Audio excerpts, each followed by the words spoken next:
간밤에 새로 들어온 소식과 사람들의 관심을 끈 뉴스를 전해드리는 뉴스 열어보기 시간입니다. 먼저 동아일보입니다. 미국과 유럽연합 회원국들이 이른바 백신 여권 개발에 속도를 내고 있습니다. CNN은 여러 기술업체들이 코로나19 진단검사 결과와 백신 접종 이력 등의 개인정보를 담은 스마트폰 애플리케이션 개발에 나서기 시작했다고 보도했는데요. 스위스 제네바에 있는 비영리단체 커먼스 프로젝트가 개발 중인 백신 여권 커먼 패스는 앱 사용자가 코로나19 진단검사 결과나 백신 접종 증명서를 새롭게 올리면 보건당국이나 항공사가 인정하는 증명서와 통행증을 QR코드 형태로 발급받을 수 있다고 합니다. 하지만 백신 여권이 백신을 접종받지 못한 사람들에게는 족쇄로 작용할 수 있다는 우려가 나오면서 신중하게 도입해야 한다는 목소리도 나오고 있습니다. 다음은 한겨레입니다.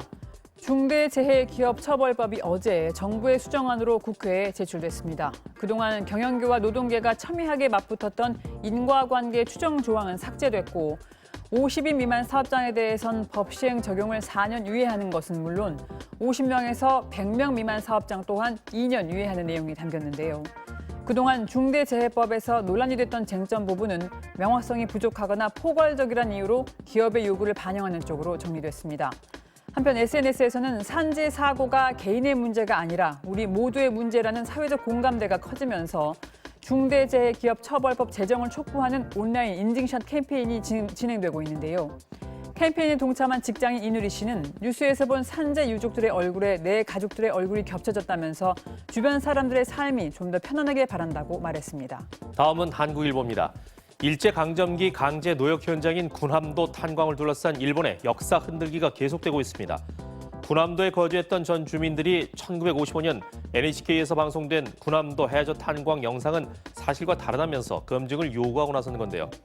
영상에는 일본식 남성 속옷 차림의 노동자가 곡괭이를 휘두르거나 갱내 천장이 낮아서 허리를 구부린 채 작업하는 모습 등이 담겨 있습니다. 일본 재단법인 산업유산국민회의는 군함도 탄광에서는 작업복을 입도록 했고 곡괭이를 사용하지 않았다면서 방송 이후 영상을 참고한 한국인들의 증언이 군함도에 대한 어두운 이미지를 만들어왔다고 주장했습니다. 경향신문 살펴봅니다. 법무부가 어제 난민 인정 신청을 했다가 부적격 결정을 받은 사람이 다시 심사를 신청할 경우 심사에서 제외하도록 하는 난민법 개정안을 입법 예고했습니다.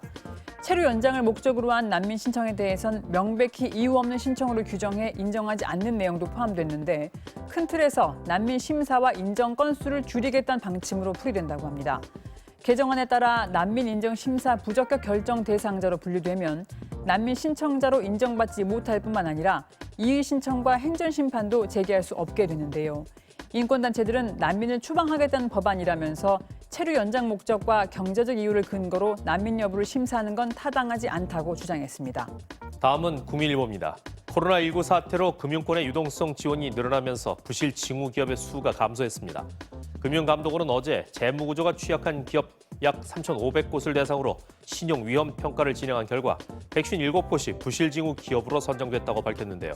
작년과 비교해 50곳 넘게 줄어든 수치입니다. 하지만 일각에서는 정부의 지원으로 위기를 넘겼을 뿐 금융 지원이 끝나면 감춰졌던 부실 위험이 한꺼번에 나타날 수도 있다는 지적도 나오고 있습니다. 끝으로 노컷 뉴스입니다. 대학 수학능력시험장에서 4교시 종료 종이 일찍 울려 피해를 보았다고 주장해온 수험생들과 학부모들이 시험장 감독관뿐만 아니라 유은혜 교육부 장관과 조희연 서울시 교육감을 상대로 법적 대응에 나섰습니다. 2021학년도 수능이 치러진 지난 3일 서울 강서구 덕원여고 시험장에서는 시험 종료 종이 예정 시각인 오후 4시보다 약 4분 빨리 울리는 사고가 났는데요. 추가 시험 시간을 주겠다는 안내 방송이 있었지만 수험생들은 감독관들의 사후 대처가 일관되지 않았고 공정하게 시험을 치를 수 없었다고 주장했습니다.